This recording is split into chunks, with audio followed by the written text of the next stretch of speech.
ধ্বংস হ'বলগীয়া মানুহক ৰক্ষা কৰাৰ মানসেৰে ঈশ্বৰে নিজৰ পুত্ৰক পঠাওঁতে তেওঁ কি ৰূপ ধাৰণ কৰিবলৈ কৈছিল জানেনে আপুনি? কওকচোন। দাসৰ ৰূপ। প্ৰিয় ভনী, আপুনি শুনিছেনে? আপোনাৰ স্বামী যদি ধ্বংসমুখী হৈ আছে আৰু তেওঁ উদ্ধাৰ পাব লাগে, তেন্তে আপোনাৰ কি মনোভাৱ থাকিব লাগিব? দাসীৰ মনোভাৱ। আপোনাৰ পত্নী যদি ধ্বংসমুখী হৈ আছে আৰু তেওঁ উদ্ধাৰ পাব লাগে, তেন্তে আপোনাৰ অন্তৰত কেনেকুৱা মনোভাৱ থাকিব লাগিব? দাসৰ মনোভাৱ। ইয়াৰ অৰ্থ হৈছে অহংকাৰীবিলাকে আনক পৰিত্ৰাণলৈ অনাটো সম্ভৱ নহয়। গৰ্ব, অহংকাৰ, অভিমান আৰু ঈৰ্ষাৰে জ্বলি পৰি থকা কোনো লোকেই আনৰ বাবে আশীৰ্বাদদায়ক হোৱাটো সম্ভৱ নহয়। প্ৰভুৱে কৈছিল, মই সেৱা শুশ্ৰূষা পাবলৈ নহয়, সেৱা শুশ্ৰূষা কৰিবলৈহে আহিলোঁ। সেৱা শুশ্ৰূষা পাবলৈ নহয়, সেৱা শুশ্ৰূষা কৰিবলৈহে আহিলোঁ। যীশুখ্ৰীষ্টে এজন দাস হিচাপে এই পৃথিৱীত জীৱন যাপন কৰিলে। তেন্তে তেওঁৰ সন্তান আমি কেনেকৈ অহংকাৰী হৈ থাকিম কওকচোন? কেনেকৈ অভিমানেৰে থাকিম কওকচোন?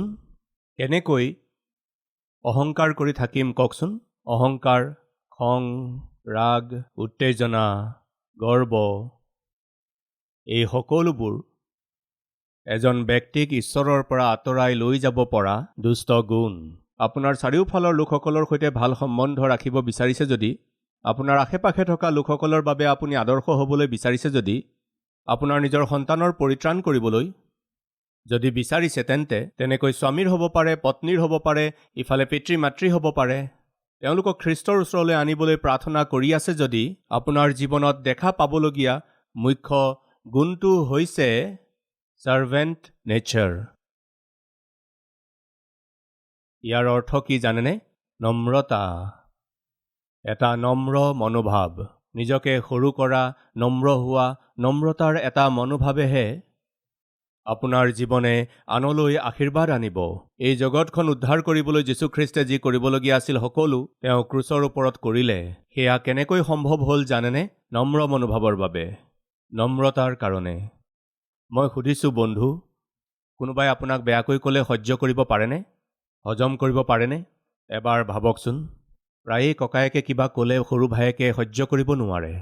ভায়েকে কিবা এটা ক'লে ককায়েকে সহ্য কৰিব নোৱাৰে। ভনীসকলেও ইজনে আনজনৰ কথা সহ্য কৰিব নোৱাৰে। ইমান কিয়? স্বামীয়ে কিবা ক'লে পত্নীয়ে সহ্য কৰিব পাৰেনে? পত্নীয়ে কিবা ক'লে স্বামীয়ে সহ্য কৰে জানো? মায়ে কিবা এটা ক'লে, দেউতাকে কিবা এটা ক'লে সন্তানবিলাকে আজি সহ্য কৰিব পাৰেনে? এবাৰ ভাবি চাওকচোন।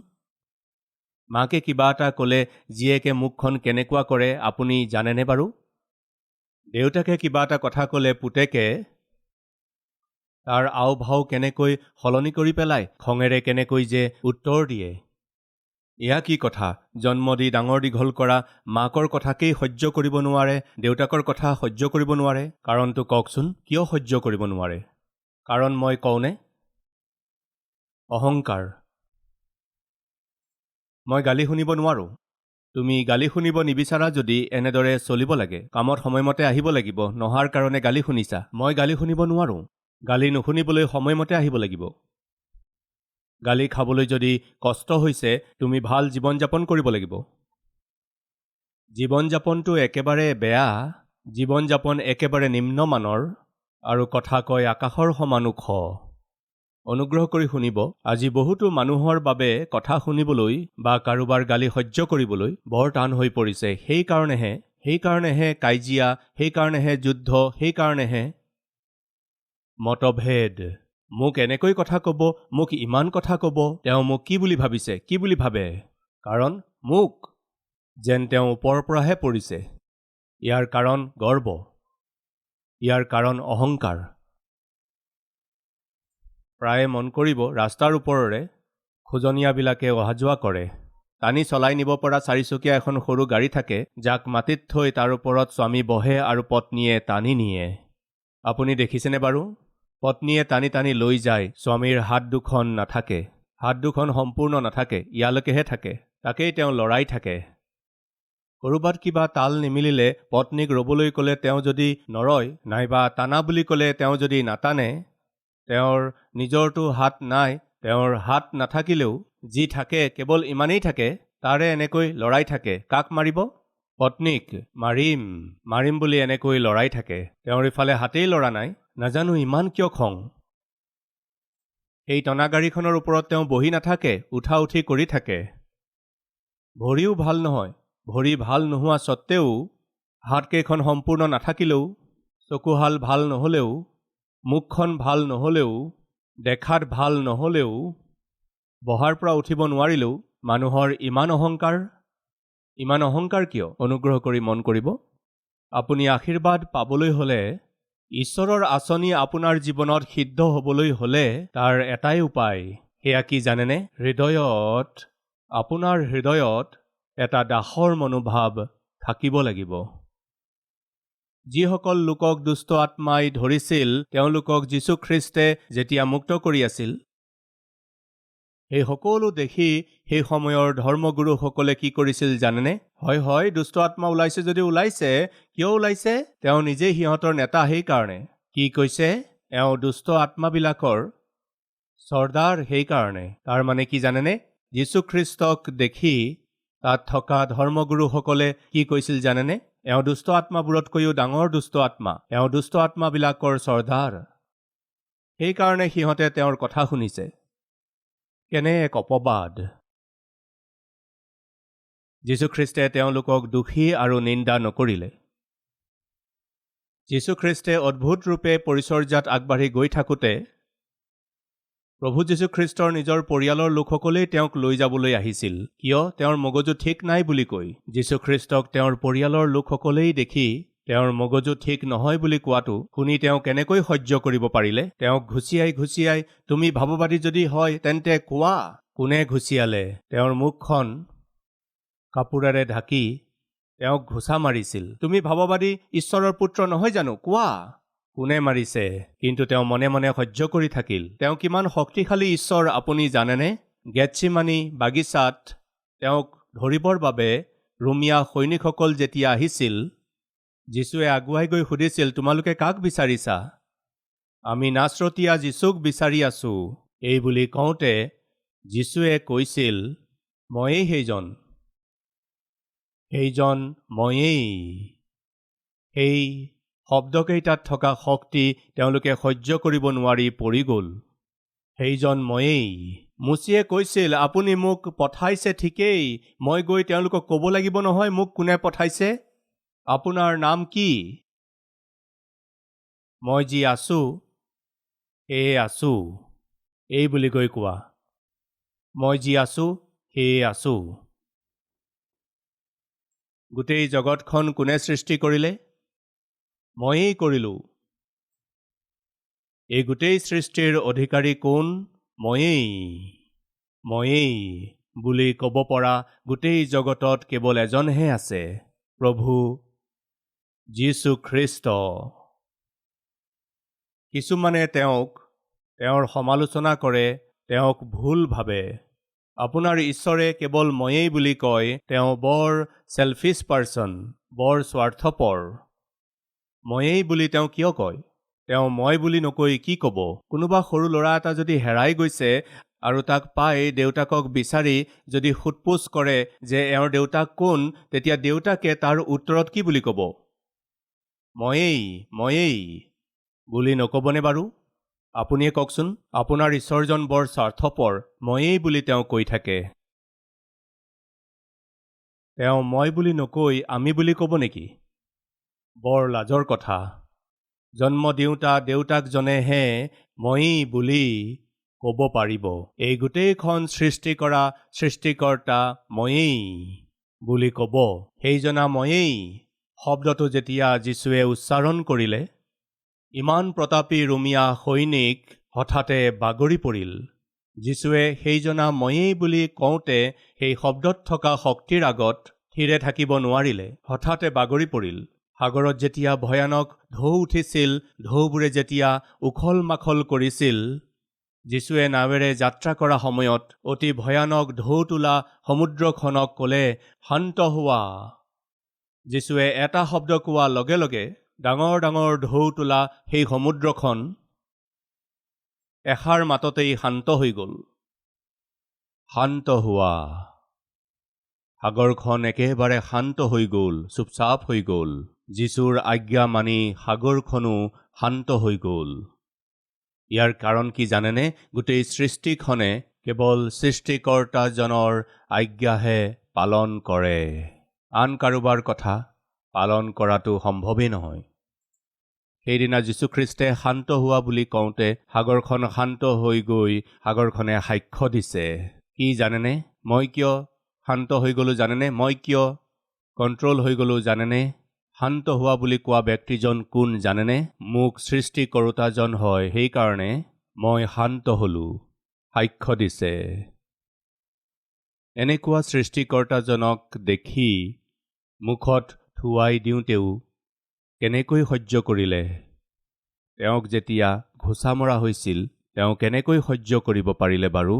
চাবুকেৰে ৩৯ বাৰ যেতিয়া কোবোৱা হৈছিল, একো কাৰণ নোহোৱাকৈয়ে তেওঁক কোবোৱা হৈছিল, কেনেকৈ সহ্য কৰিব পাৰিলে? গধুৰ ক্ৰুচকাঠ তেওঁৰ কান্ধত দি লৈ যাওঁতে তেওঁ সেই গধুৰ ক্ৰুচকাঠডাল বুকি লৈ গৈ থাকোঁতে কিছুমানে গোৰ মাৰিছিল, ঘোচা মাৰোতাবিলাকে ঘোচা মাৰিছিল। তেনেকুৱা এক নিসহায় অৱস্থাত সেই বজাৰৰ মাজভাগত যীশুখ্ৰীষ্ট থিয় হৈ থাকি গ'ল। সেইদিনা খৰখেদা কৰোঁতে এজন শিষ্যই যীশুক ধৰিবলৈ অহা সৈনিকসকলৰ এজনৰ কাণ কাটি দিওঁতে যীশুৱে ক'লে, তেনেকুৱা নকৰিবা, ৰ'বা। মই নিজকে ৰক্ষা কৰিবলৈ পিতৃ ঈশ্বৰক ক'লে ৭২,০০০ স্বৰ্গদূত নামি আহিব। মুহূৰ্ততেই ক'ৰ পৰা? স্বৰ্গৰ পৰা। কিমান দূত? ৭২,০০০ স্বৰ্গদূতৰ সেনা নামি আহিলহেঁতেন। কিন্তু যীশুখ্ৰীষ্টে সেইদিনা নিজৰ ক্ষমতাক বা নিজৰ অধিকাৰক সোৱৰণ নকৰিলে। কিন্তু তেওঁ সোৱৰণ কৰিলে ধ্বংস হ'বলগীয়া, নৰকলৈ যাবলগীয়া, নৰকত জ্বলি থাকিবলগীয়া আপোনাক যীশুৱে সোৱৰণ কৰিলে। সেইকাৰণে তেওঁ সহন কৰিলে, তেওঁ ধৈৰ্য ধৰিলে। চাবুকেৰে তেওঁৰ শৰীৰত আঘাত কৰা হ'ল। তেওঁৰ হাতত আৰু ভৰিত যেতিয়া গজাল মৰা হৈছিল, তেওঁ এনেকৈয়ে সহ্য কৰি থাকিল। কাৰণ কি জানেনে বন্ধু? নম্ৰতা। যিশায়া ভাৱবাদীৰ পুস্তক ৫৩ অধ্যায়ৰ ৭ নম্বৰ পদ। তেওঁ উপদ্ৰৱ পালে তথাপি নম্ৰ হৈ তেওঁৰ মুখ নেমেলিলে। তেওঁ কাটিবলৈ নিয়া মেৰ পোৱালিৰ বা নোমকটীয়াৰ আগত নিজম দি থকা মাইকী মেৰৰ নিচিনা আছিল। এনেকি নিজ মুখকে নেমেলিলে। তেওঁক উপদ্ৰৱ আৰু দণ্ডাজ্ঞাৰ দ্বাৰাই নিয়া হ'ল। আৰু তেওঁক যে জীৱিতবিলাকৰ দেশৰ পৰা বিচ্ছেদ কৰা হ'ল, তেওঁৰ কালৰ লোকবিলাকৰ মাজত কোনে ইয়াক বিবেচনা কৰিছিল? ৯ নম্বৰ পদ। আৰু লোকে দুষ্টবোৰৰ লগত তেওঁৰ মৈদাম নিৰূপণ কৰিলে, আৰু মৃত্যুত তেওঁ ধনৱানৰ লগত আছিল। ১০ নম্বৰ পদ। তথাপি তেওঁক গুৰি কৰিবলৈ জিহুৱাৰ ইচ্ছা হ'ল। তেওঁক যাতনাত পেলালে। তুমি তেওঁৰ প্ৰাণ পাপাৰ্থক বলিস্বৰূপে উৎসৰ্গ কৰাৰ পাছে তেওঁ নিজ বংশ দেখিব। ১২ নম্বৰ পদ, পিছৰ অংশ। কাৰণ তেওঁ মৃত্যুলৈ নিজ প্ৰাণ ঢালি দিলে আৰু অধৰ্মীবোৰৰ লগত লেখত পৰিল। প্ৰিয় বন্ধু, যেতিয়া যীশুখ্ৰীষ্টক যাতনা দিয়া হৈছিল, আঘাত কৰি থকা হৈছিল, কোবোৱা হৈছিল, তেওঁ মুখ নেমেলিলে। কাৰণ কি জানেনে? সেয়া দাসৰ মনোভাৱ। ঘৰত কাম কৰা চাকৰণীজনীক যদি আপুনি কিবা এটা কৈ দিলে, ভিতৰি তাইৰ খং উঠিলেও বাহিৰত দেখুৱাই একো নকৈ তাই নিজৰ কাম কৰি থাকে। এই কথাষাৰ ক'লে অলপ অসুবিধা হ'ব। কি কাৰণে? আজিকালি সেইদিন আৰু নাই ব্ৰাদাৰ।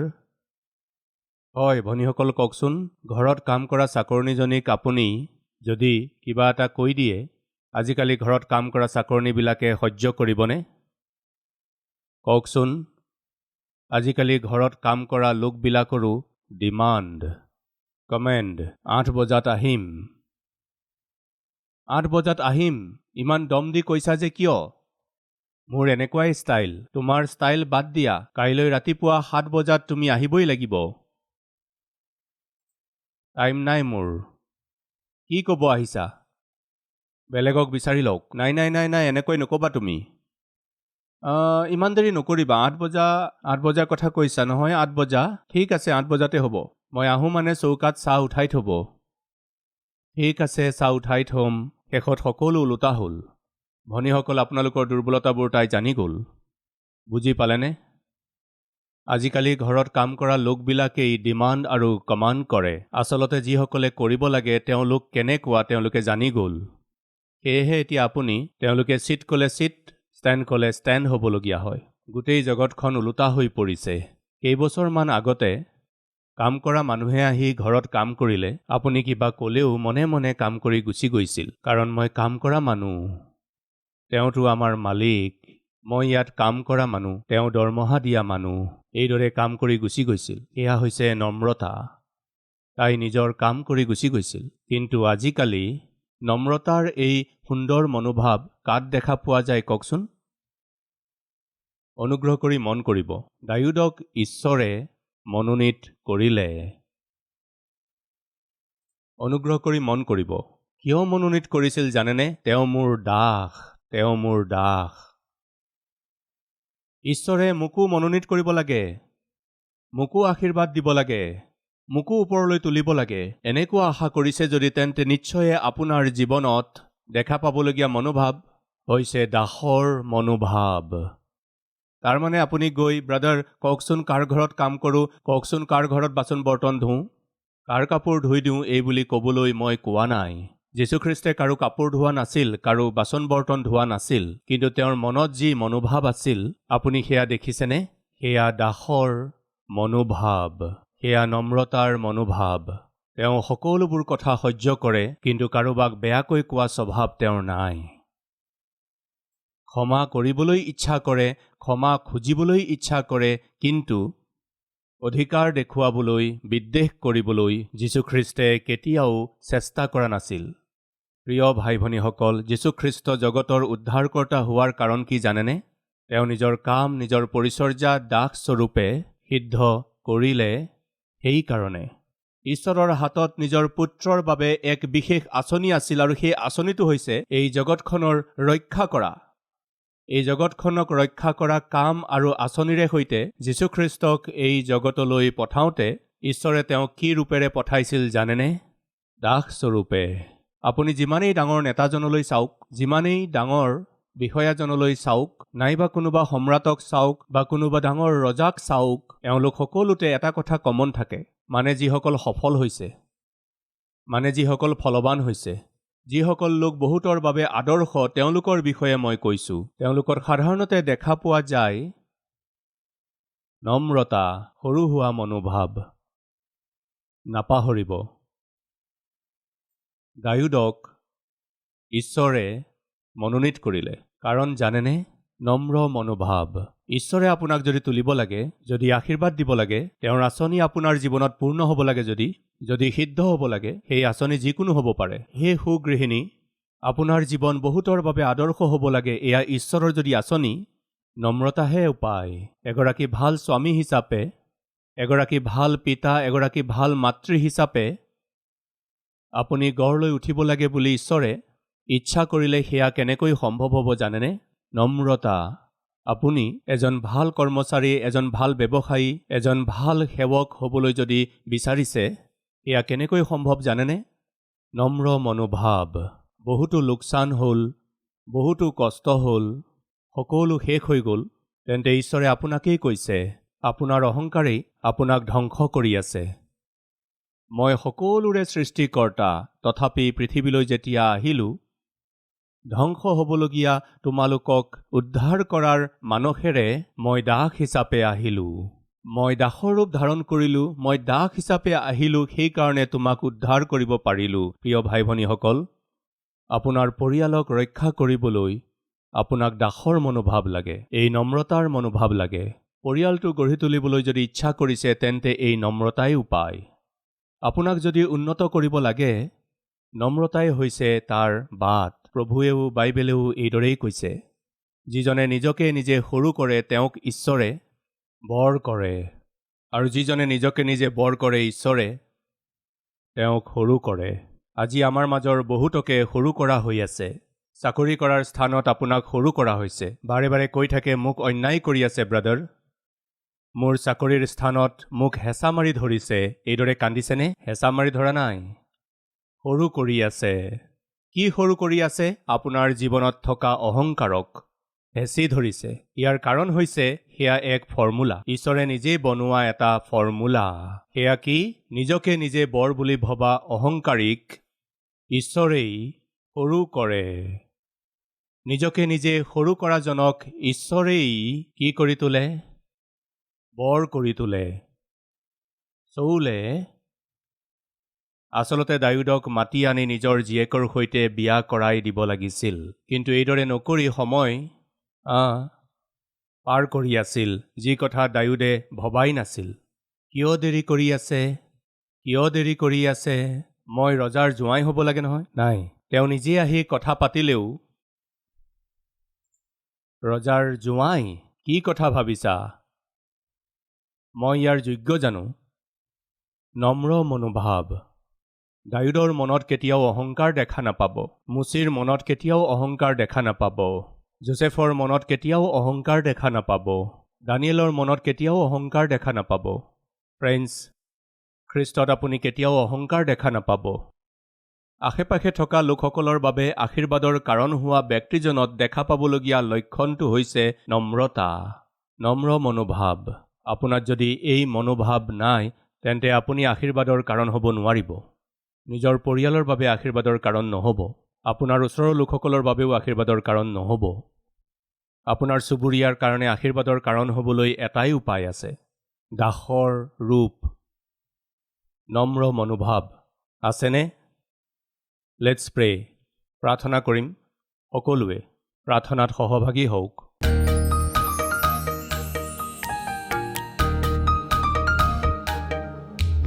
পবিত্ৰ পিতৃ ঈশ্বৰ, পোনপটীয়াকৈ আৰু স্পষ্টকৈ আপুনি কথা ক'লে। আজি বহুতো পৰিয়াল ধ্বংস হোৱাৰ কাৰণ হৈছে গৰ্ব, স্বামীৰ গৰ্ব, পত্নীৰ গৰ্ব। বহুতো ল'ৰা ছোৱালীয়ে ঘৰ এৰি যোৱাৰ কাৰণ হৈছে পিতৃৰ ওপৰত, মাতৃৰ ওপৰত বিৰোধ কৰা মনোভাৱ, কথা সহ্য কৰিব নোৱাৰা স্বভাৱ। পিতৃ, এই সময়ত এনেকুৱা লোক কোনোবা আছে যদি অহংকাৰ নকৰাকৈ নিজৰ পিতৃ মাতৃৰ আজ্ঞা পালন কৰা স্বভাৱ দিয়ক। ঘৰত স্বামীয়ে কিবা ক'লে মই কিয় তেওঁৰ কথা শুনিব লাগে? এইদৰে চিন্তা কৰি নিজৰ কাপোৰ কানি লৈ ঘৰ এৰি যোৱা গৃহিণীয়ে কোনোপধ্যে নিজৰ ঘৰ গঢ়িব নোৱাৰিব। দাসীৰ মনোভাৱ, নম্ৰ মনোভাৱ হ'লেহে পৰিয়াল গঢ়ি উঠিব। ওপৰৰ বিষয়াই কিবা ক'লে সহিব নোৱাৰি, লগৰ সহকৰ্মীয়ে কিবা ক'লে সহিব নোৱাৰা, পৰিচৰ্যাত কিবা ক'লে সহিব নোৱাৰাজনে কেনেদৰে আপোনাৰ মহিমা কৰিব পাৰিব? কেনেকৈ উন্নতি কৰিব? পিতা, পিতা, আমাক দাসৰ মনোভাৱ দিয়ক, আমাক নম্ৰতাৰ মনোভাৱ দিয়ক। নিজকে নম্ৰ কৰা মুচিক ওপৰলৈ তোলা হ'ল। নম্ৰ হোৱা দাউদে ৰজা হিচাপে বৰ সুন্দৰ শাসন কৰিলে। এনেকুৱা মনোভাৱ আমাক দিয়ক পিতা। যীশুখ্ৰীষ্টৰ নামত এই প্ৰাৰ্থনা মাগিছোঁ পিতা, আমেন।